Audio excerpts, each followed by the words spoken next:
Assalamualaikum Besti.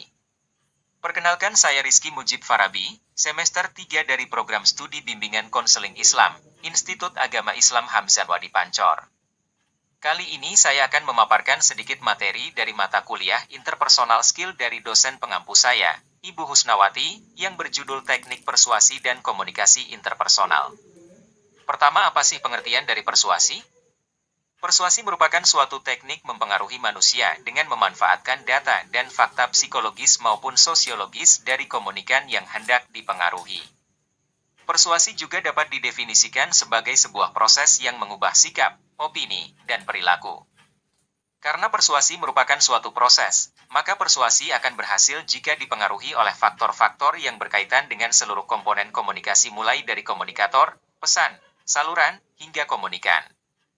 Pesan merupakan salah satu komponen yang paling penting dalam proses persuasi, karena untuk membuat komunikan terpersuasi dengan baik, komunikan harus dapat memahami dengan baik mengenai pesan yang disampaikan persuader atau komunikator. Dengan kata lain, tingkat pengetahuan komunikan berperan sebagai kontrol atas komunikasi persuasi. Contoh-contoh teknik komunikasi persuasif pada penggunaannya pada kehidupan sehari-hari. 1. Teknik perubahan perilaku. Teknik komunikasi persuasif yang pertama yaitu teknik perubahan perilaku.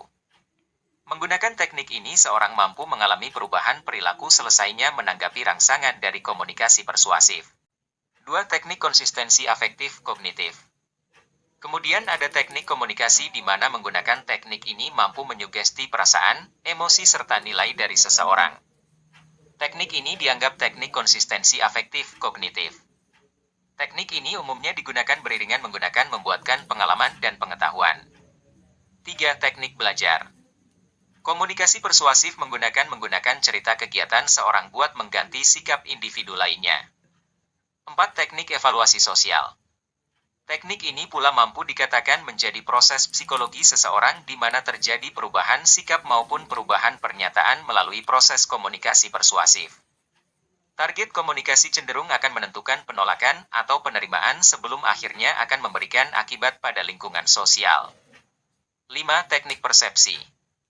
Teknik komunikasi persuasif yang kelima yaitu teknik persepsi.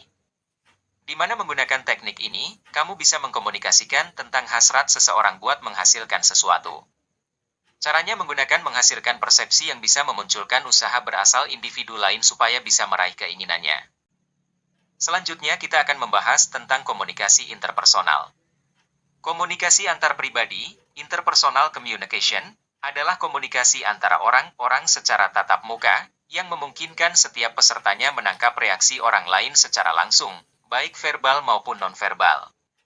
Komunikasi interpersonal juga bisa didefinisikan sebagai komunikasi yang terjadi secara langsung baik itu secara verbal atau nonverbal sehingga komunikator dan komunikan dapat menerima dan memberikan umpan balik secara langsung yang dilakukan sekurang-kurangnya 2 orang atau lebih, dilakukan secara tatap muka dan atau menggunakan media.